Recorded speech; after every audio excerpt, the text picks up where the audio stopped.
reseñas literarias de músicos para músicos. Somos la séptima Música en Contexto, el podcast.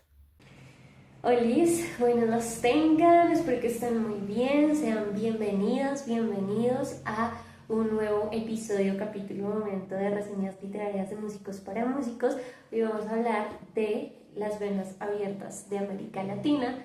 Sé que es un libro que no tiene nada que ver con la música. Bueno, sí lo vemos desde varias perspectivas, sí, ya les comentaré, pero pues obviamente es un libro profundamente crítico, político. Fue escrito por Eduardo Galeano, periodista, ensayista, pues también fue una persona que estuvo muy activa por los años 70, 80, bueno, toda su vida realmente como en el activismo político. Y me lo estuve leyendo estos días, por pura casualidad, yo estaba aburrida, entonces dije como, ay, bueno, pues que me leo. Y tenía un montón de libros que no había traído de mi casa, estaba aquí en el local trabajando, entonces busqué qué tenía y tenía este a la mano. Yo este me lo leí cuando era adolescente, claramente marcó mi vida.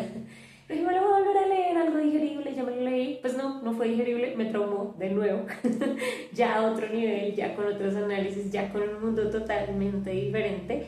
Y pensé que pues hoy con todo lo que está pasando deberían leerse un libro como estos, y seguramente habrán muchos más, habrán otros más actualizados, habrá un Venas Abiertas de América Latina 10.000.0, porque Eduardo Galeano pues sigue escribiendo toda su vida, tuvo diferentes periódicos, hizo diferentes ensayos, entonces pues, ajá, él es uruguayo, por si se lo preguntan, de hecho fue exiliado de Uruguay, entonces sí. Pero bueno, aquí lo tenemos. Sí, como pueden ver, la portada ya dice mucho, ¿no? Si ustedes ven la portada y dicen claramente, ya sé para dónde va. Es un nombre muy lindo, nunca lo había pensado, pero sí. Este libro está dividido en dos partes, entonces acá en la parte de atrás, yo tengo la edición como de 1977, 78 por ahí, es bastante viejito. Este es un libro que era, pues es familiar de mi papá, pero pues ahora es mío, me lo robé.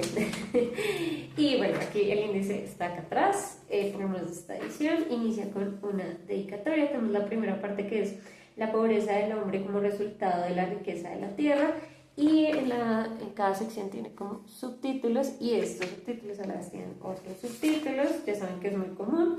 Y la segunda parte es: el desarrollo es un viaje con más náufragos que navegantes. Entonces acá tenemos como las otras partes.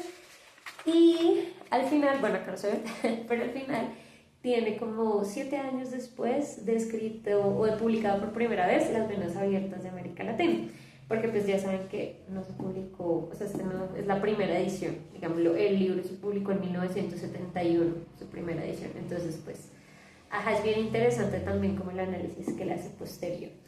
Yo voy a tratar como de narrar un poco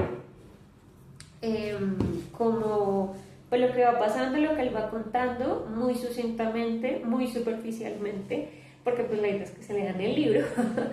Es un libro bastante corto. Yo creo que después de leerme la historia de la técnica pianística, pues cualquier libro me va a parecer corto. Entonces, sí.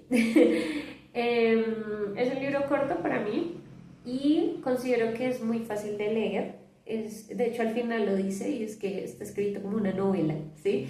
Como una novela de suspenso, como que hasta uno lo lee y dice, esto es mentira, o sea, esto parece ficción. Ojalá fuera ficción, pero no lo es.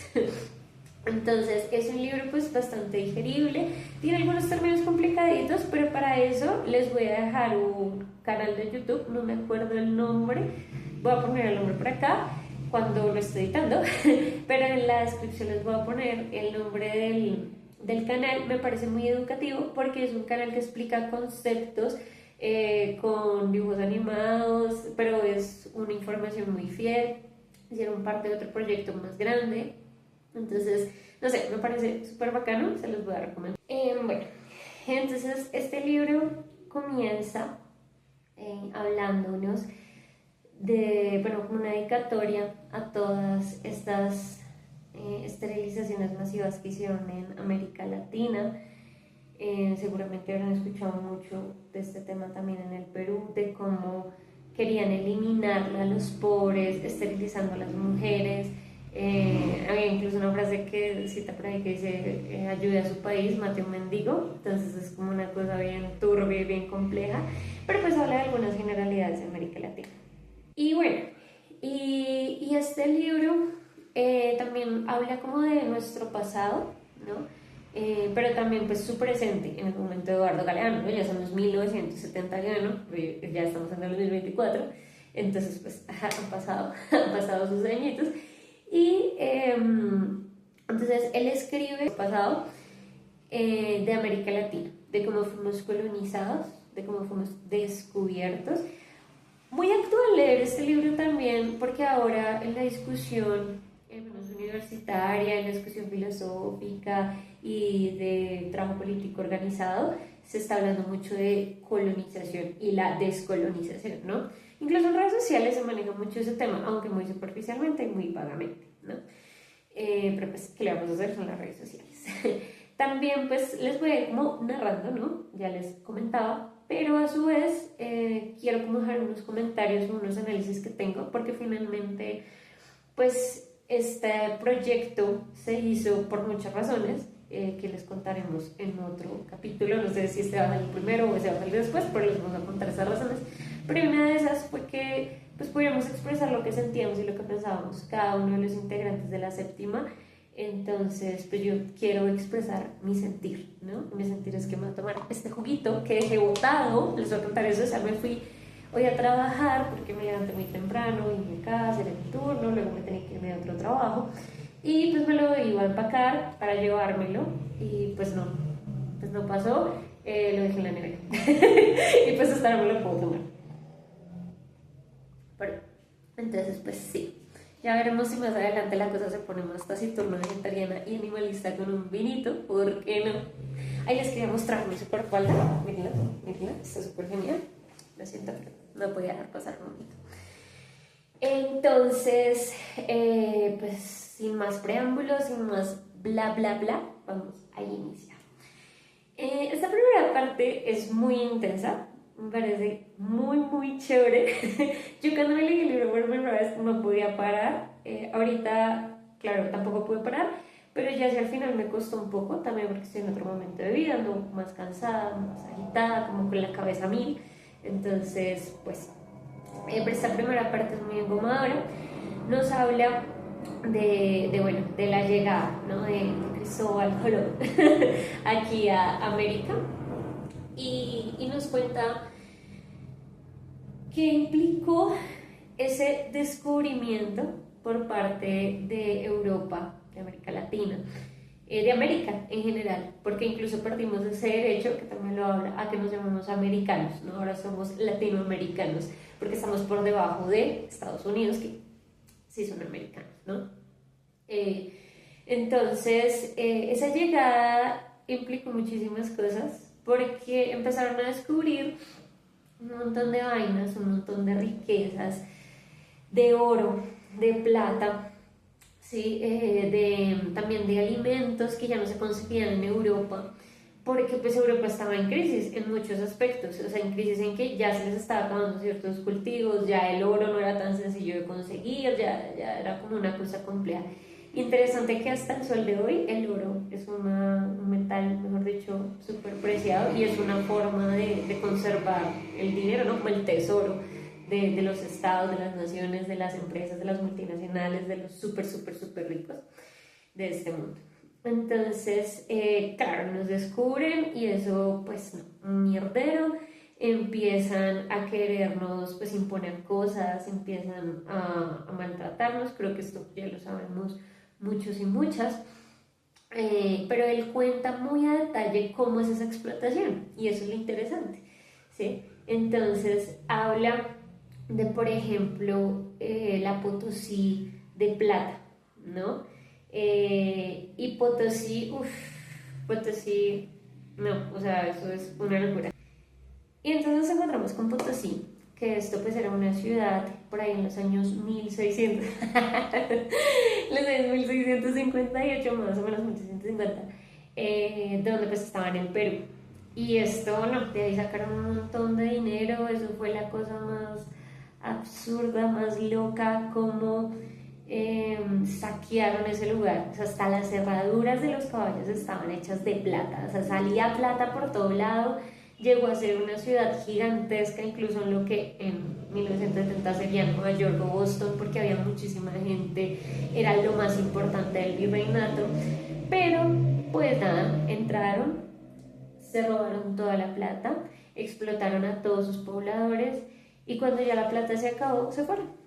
¿Sí? Se fueron y dejaron todo, dejaron las iglesias, lo poco que quedó pues lo saquearon y ahora pues no hay nada y ahora hay miseria, ¿cierto?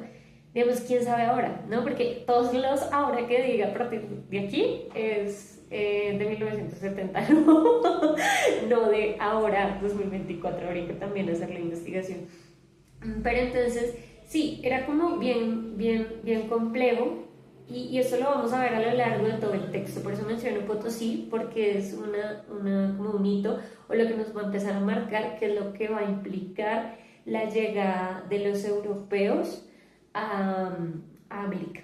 ¿Sí? Y eso es lo que va a implicar llegar, robar, explotar, saquear, dejar todo miserable e irse. ¿Sí? Eso es lo que van a hacer a lo largo de los años y lo que están haciendo hasta el sol de hoy.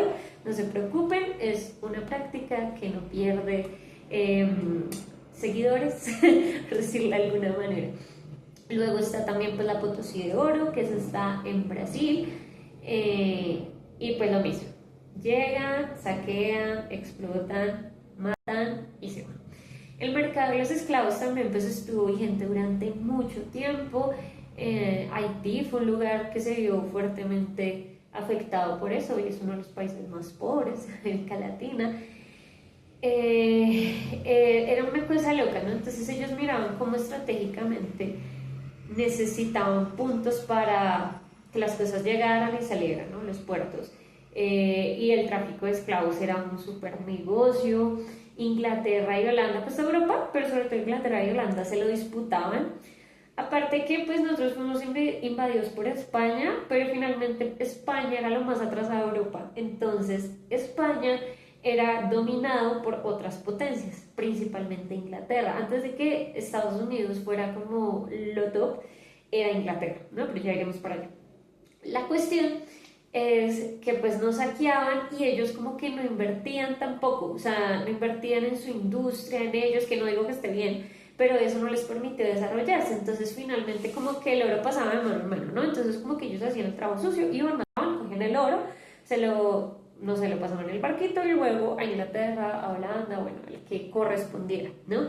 Y entonces ahí se lo iban rotando. Lo mismo le pasó a Portugal. Entonces Portugal vino, invadió, y luego pues se le pasaba a otros. Ellos también jugaban como mucho con el tema de las deudas. Aparte que España estaba en un mal momento porque había sacado a los árabes y eso les había costado mucho dinero. Entonces fue como bastante complejo y había muchas confusiones. Pero él explica muy a detalle cada cosa, ¿no? Cómo llegaron a México, quiénes fueron los que invadieron, cómo fue que engañaron, cómo se suicidaban masivamente los indígenas, cómo se desvivían, ustedes me entienden por qué lo digo así, los indígenas en toda Latinoamérica. Y pues cuáles fueron como los centros importantes de explotación, ¿sí? Por lo que uno puede ver, Brasil fue fundamental, México también, lo que fueron los países centroamericanos también. Entonces pues sí era una cosa asquerosa. La mayoría de gente que llegaba a traficar esclavos pues llegaba súper mal, jodida, incluso no llegaba, ¿sí? Porque pues todos provenían de África. Y se dan cuenta que era muchísimo más rentable. Luego esto pues fue poco evolucionando y ya se dieron cuenta, realmente el esclavismo se empieza a terminar. Obviamente hubo rebeliones y hubo rebeliones muy importantes, pero se empieza a erradicar sobre todo porque se empiezan a dar cuenta que ya no es negocio, o sea que es mejor, ganan más pagando un mísero jornal que rentando esclavos, ¿no? Igual esto no impidió que esta práctica siguiera por muchos años, pero se disminuyó porque pues ya no lo vieron rentable. Y la cosa es que pues empezaron a pagar jornales, pero era como pseudo esclavitud. Bueno, también ahí se pasa como a otro sistema. Pero entonces pues claro, les pagaban el jornal o los emborrachaban, los enfiestaban a los indígenas y luego, pues nada, ellos quedaban endeudados por eso y ellos pagaban esa deuda, o sea, muchas veces ni siquiera les daban el dinero, sino los enfiestaban un día y los obligaban a trabajar de por vida pagando esa deuda. Luego empezaron a rentarles parcelas, pedazos de tierra para que cultivaran, pero tenían que pagarles esa deuda con trabajo y casi no podían cultivar. Y pues ellos siempre han dominado todo, ¿no? Siempre han dominado los precios, siempre han dominado las cosas, entonces pues finalmente no habían muchas rentabilidades de la venta de lo que ellos producían, toda esta cuestión, ¿sí? Y seguimos, o sea, seguimos con todo eso, empiezan a haber independencias, empiezan a haber muchísimas cosas, y estas independencias empiezan a demostrar que ya no era rentable seguir manejando las colonias como lo venían haciendo, que ya no funcionaba así, sino que había que usar otras maneras, y ahí entra la economía mundial, ¿no? Acá me estoy saltando un montón de detalles y de cosas porque vamos así como rápido, para que esto no sea tan largo, no sea eterno, aparte hasta que se me descarga el celular, entonces tengo que correr. Entonces, pues sí pasa mucho tiempo. Inglaterra nos domina un montón, o sea, ellos dominaban a España, como les comentaba. Luego, pues, España sale del cuadro, claramente, no se desarrollan, quedan pobres. Muchas de las cosas las son por ostentarse, o sea, realmente nos mataron, nos saquearon y todo lo que hicieron, solo por ellos y para ellos, pero su gente vivía en miseria y su país en general nunca creció y nunca se desarrolló. También explica por qué España está en lo que está. O sea, está, no sé, bueno. Y pues Inglaterra dominó como mucho tiempo eso, hubo bastantes guerras, bastantes choques. Por ejemplo, está la de la Triple Alianza, esto me llama mucho la atención. Esa se la hicieron a Uruguay. Entonces, ¿cuál es el modus operandi? ¿No? Entonces, ya pasamos de los jornales, de los saqueos, de la explotación así directa y llegamos a, bueno, entonces, ¿qué tal si tú me vendes, no sé, voy a poner un ejemplo, tu azúcar? El azúcar fue un cultivo muy importante durante muchos años y el azúcar sigue siendo pues importante hoy en día, pero en esa época era como la locura, ¿no? Como que todos queremos azúcar, todos queremos tal. Lo que quisiera Europa, lo plantaban, porque se tragaron las tierras con los monocultivos, pues obviamente a la gente también la dañaban, no había como esa diversificación y entonces obligaba al país a que viviera de eso, ¿sí? Del azúcar o de la sal o de, bueno, X cosa que se necesitara en ese momento. El azúcar fue la locura. Incluso si ustedes averiguan, por ejemplo, en Valle del Cauca, eso es un tema bien interesante, hay libros que hablan sobre eso, como el monocultivo y cómo los grandes ingenios han dominado y han masacrado a toda una comunidad vallecaucana. Importante, lo mismo con la palma de cera, eso es actual. Y pues claro, o sea, todo era como con el azúcar, el maldito azúcar, y pues bueno, todos se lo tragan. Yo de ahí saco la teoría de que por eso ahora les decimos a los sugar, ¿no? Porque pues como es algo tan valioso, tan importante, y a la vez como dulzón, por decirlo así, entonces les dice sugar, ¿no? Pero estas son teorías mías. Todo lo que yo diga, comentarios, son teorías mías. Pero yo lo voy avisando. Volviendo al libro, entonces estaba lo de la Triple Alianza, ¿no? Y entonces ellos como que decían, listo, tú siembras esto, es tuyo, no te preocupes, me lo vendes a mí a muy bajo precio y pues ya, yo te lo pago si quiero.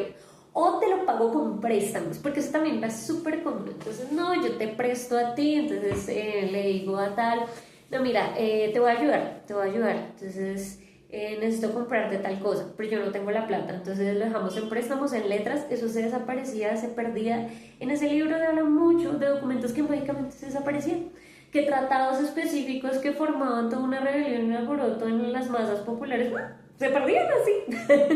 Y uno como, ay, ¿qué se hicieron? Pues mire, ¿no?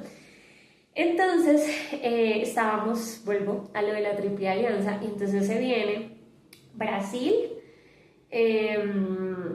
Argentina, ¿y cuál fue el otro? Y Uruguay, Brasil, Argentina y Uruguay, ¿sí? Entonces, cercanes a Paraguay, ahí corrijo, cercanes a Paraguay, horrible lo que le hicieron a Paraguay. O sea, horrible. Paraguay era el único país por ese entonces que estaba como independizado, en el sentido de que no dependía de Inglaterra, no estaba tal, y entonces les dijeron, no, a ese hay que acabarlo. Entonces, ¿qué hacen? Arman la guerra, convencen, ¿no? Engañan. Entonces engañan a la gente, les dicen, ellos son los malos, no sé qué, tal cosa, su gestión.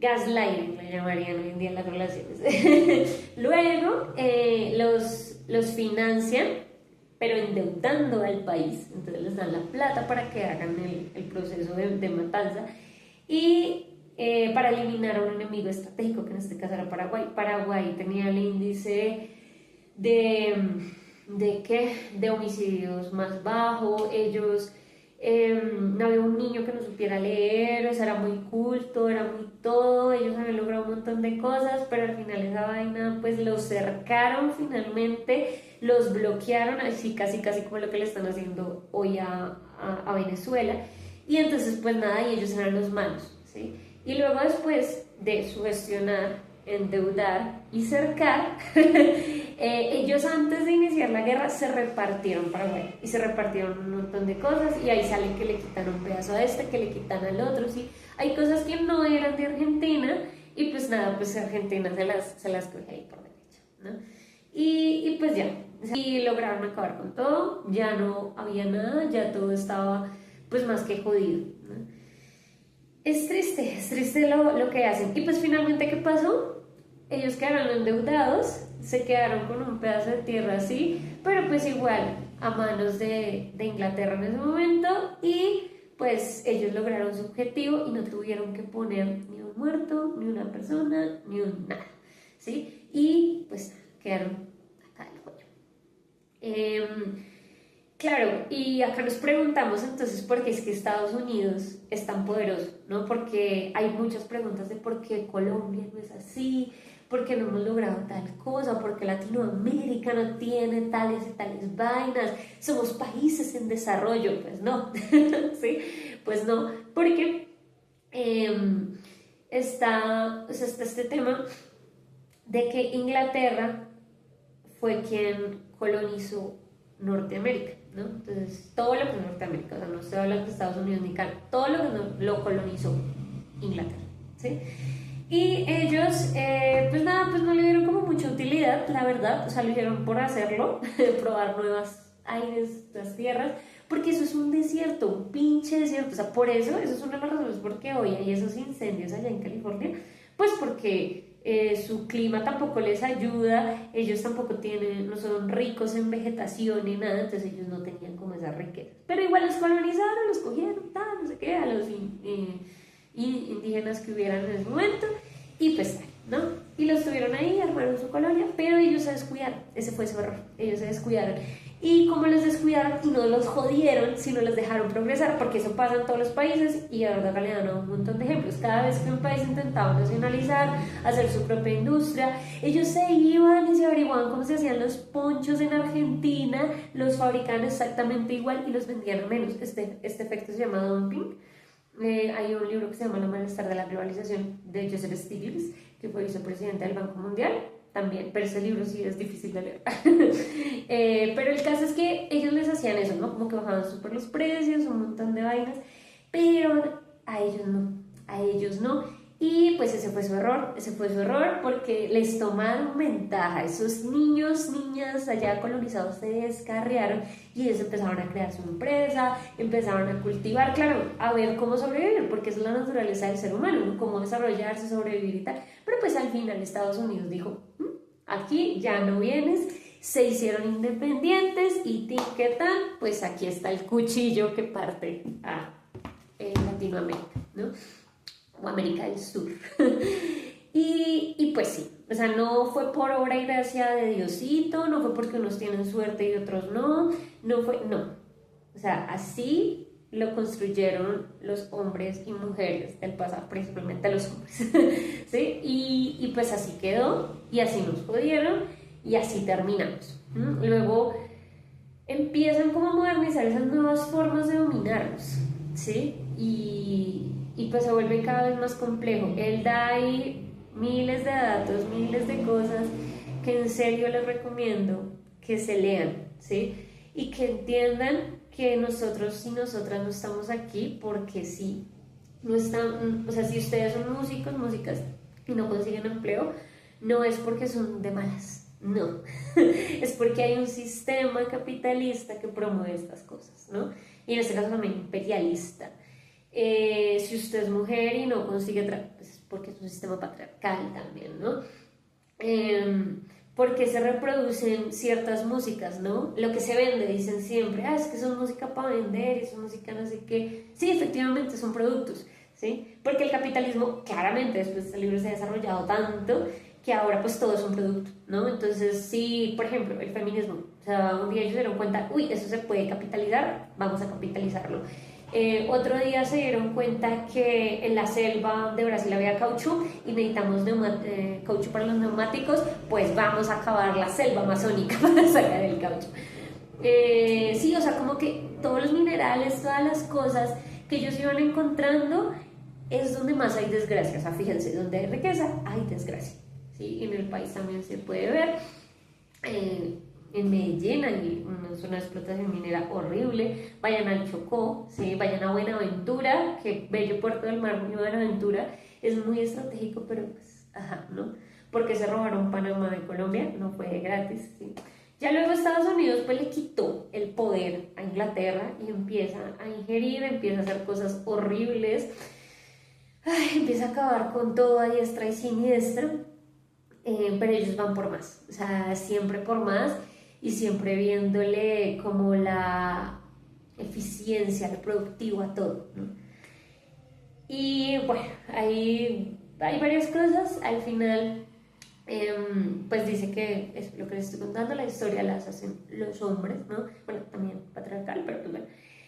No una divinidad, pero me gusta ese punto, o sea, es no creer que es algo externo, no creer que es suerte, no creer, o sea, ningún augurio, nada de eso, independientemente de su creencia, sino que es un hecho real y fue así y la historia lo cuenta así. Y cuenta que 7 años después de haberlo publicado, votan varios puntos. Y en uno de esos me gusta porque, por ejemplo, hay una chica en Bogotá que se levanta en el ómnibus, le dice él, pero pues supongo que se refería a un bus que conocemos hoy, y se pone a leer parte del libro, o el chico que se va de librería en librería leyendo el libro hasta terminarlo, o cómo fue un éxito también porque lo prohibieron en dictaduras, ¿no? De Argentina, de Chile, de Uruguay, que es donde fue exiliado. Entonces, eso también era una victoria para él. También da muchos datos, entonces 7 años después actualiza cómo estaba el mundo para su momento en 1977, por ejemplo la nacionalización del petróleo en Venezuela, porque ojo, Venezuela es un blanco importante porque tiene petróleo, ¿sí? Sí. Entonces claro, hay que analizar eso y porque pues eso se volvió el oro negro. También habla del petróleo y tal, perdón si me desvío, es que son muchos datos y como que se me viene a la mente, también estoy cansada, entonces no es que pueda ordenar muy bien, pero estoy tratando de hacerlo. Entonces, ahí les va mis análisis finales, que era como lo que les quería comentar, como para no hacer tan extensa esta reseña. Bueno, creo que muchas de las cosas se deben a la historia, se deben a ese sistema económico, a cómo nos jodieron. Hablaba con una amiga y ella me contaba como que ya quería del país, que le gustaría mucho hacer eso. Y yo decía, sí, pero ¿por qué? Si acá hay mucho que hacer, ¿no? Y hay que luchar y tal, y no sé qué. Bueno, pero es que mis condiciones de vida serían mejor allá, yo estaría mejor allá. Y yo, bueno, sí, obvio, también no voy a juzgar eso porque nos quitaron esa oportunidad. O sea, ¿qué le podemos brindar? O sea, socialmente este país, Colombia, ¿qué le puede brindar a uno? Y uno se termina yendo, buscando en los países desarrollados de primer mundo, que se desarrollaron gracias a nosotros, ¿sí? O sea, es importante que se entienda eso. No, ellos no son ricos y millonarios de la noche a la mañana, no. Ellos venían, sacaban todo, oro, minerales, cultivos, seres humanos, extensiones de tierra, todo lo que ustedes quieran. Nosotros somos el patio trasero, el garaje de Estados Unidos, el nevecón de Europa, los juegos por siglos.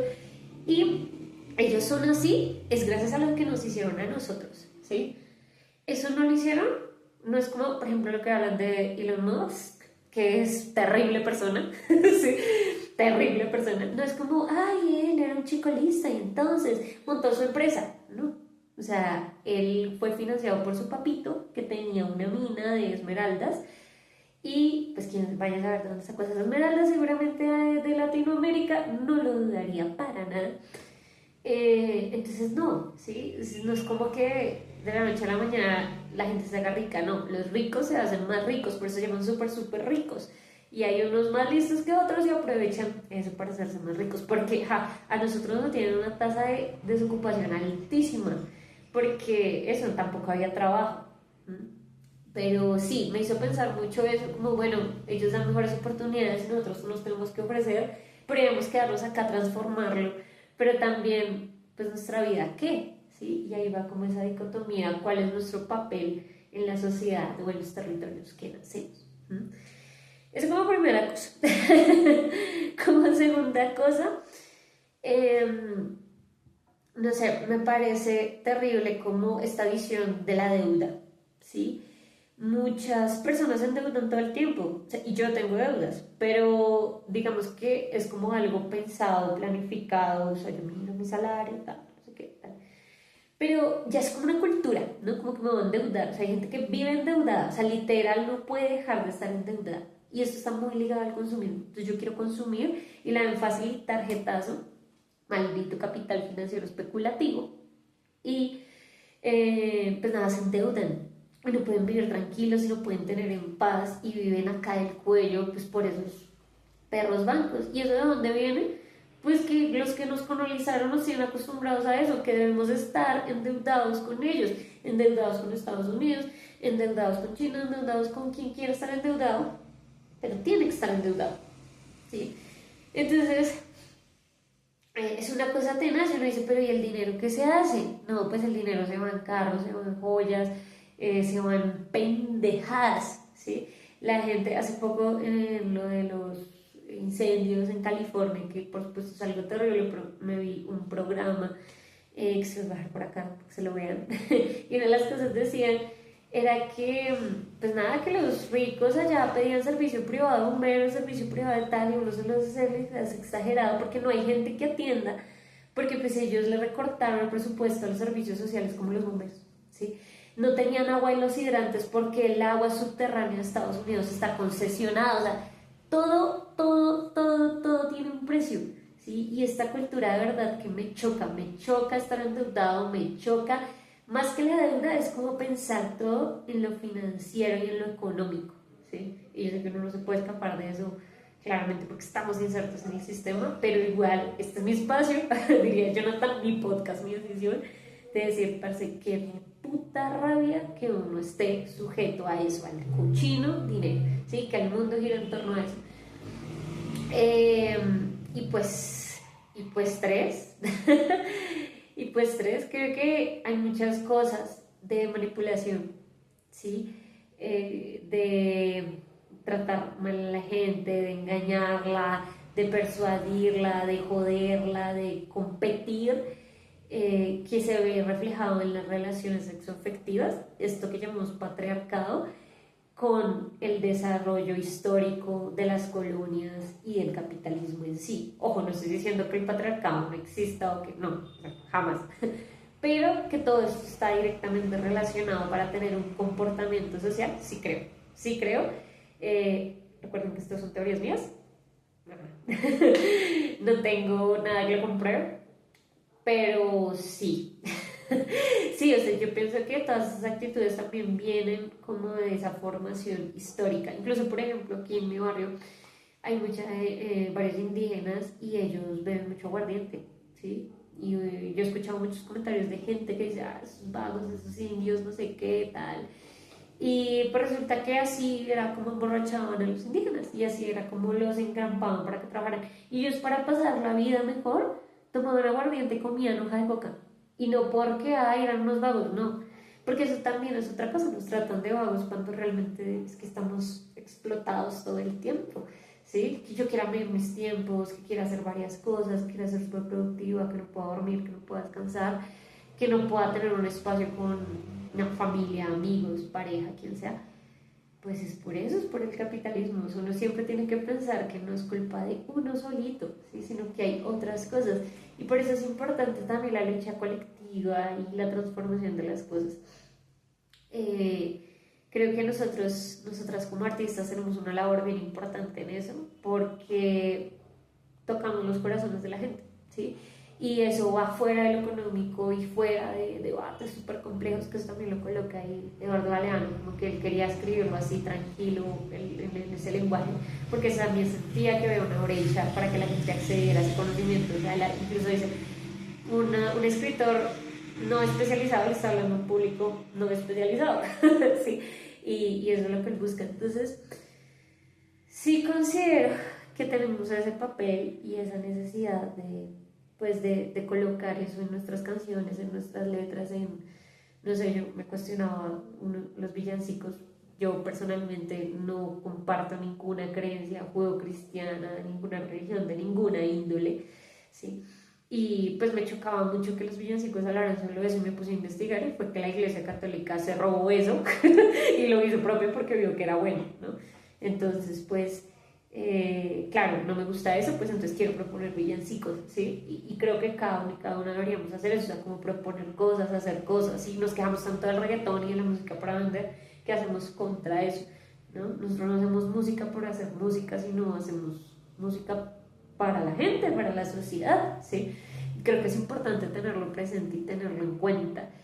Sé que hay mucha gente jodida, sé que hay mucha gente que vive al día, que está arrastrada, nunca lo puedo, o sea, no lo voy a entender hoy, yo creo que hasta que me pase, pero pues yo sí soy una persona privilegiada, pero más allá de eso, creo que a pesar de todo y de la clase que representemos o a la que pertenezcamos, debemos pensarnos cuál es nuestro papel en la sociedad y cómo lo vamos a transformar y cómo el arte hace ese tipo de cosas, o sea, más allá de darnos a nuestros placeres y satisfacernos y una realización personal, o de que nos dé trabajo, la chisga o tal, es más qué vamos a hacer con ese arte y para qué hacemos el arte, ¿no? Entonces, eso. Bueno, espero que les haya gustado. Tal vez no, porque es un tema muy fuera de lugar del artístico, pero como les dije al inicio, lo quería comentar, sentía necesario hacerlo, era como que el corazón me llamaba a eso. De tanto bla bla mismo, al fin me traje el vinito, supongo que ahorita me lo iré a tomar, pero pues nada, se les quiere un montón y nos vemos hasta un próximo capítulo, episodio, momento de reseñas literarias de músicos para músicos. Chao, chao.